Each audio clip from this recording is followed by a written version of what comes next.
So let's start by drawing this gorgeous sunflower for our April month's poster. And we start with a large semicircle at the side for the center portion. And first I'm going to draw the front layer of flowers which are close to us, and then the petals that are behind. And for that I'm going to take one petal first and then draw a guiding line which is going to be a semicircle, a very light one, around, so that all my petals in the front row should be ideally touching that guiding line so that they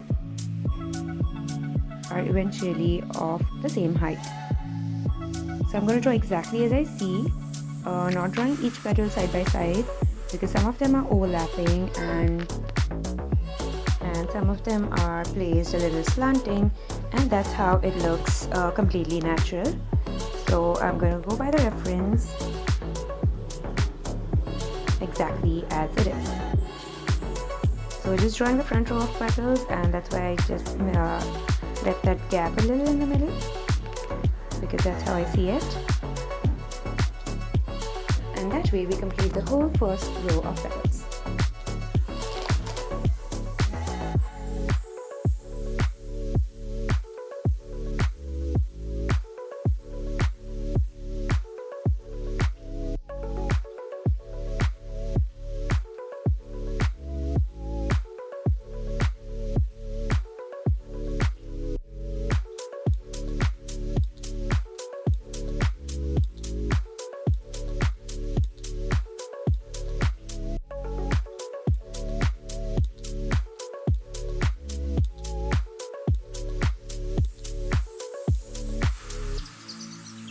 Now I'm going to erase the whole semicircle of guiding lines, and then I'm going to begin with the layers of petals that are behind, and they may go outside the length of the petals because as they are placed behind they may seem a little taller, just a little bit, not extremely tall, and they should not look extremely different from the front row.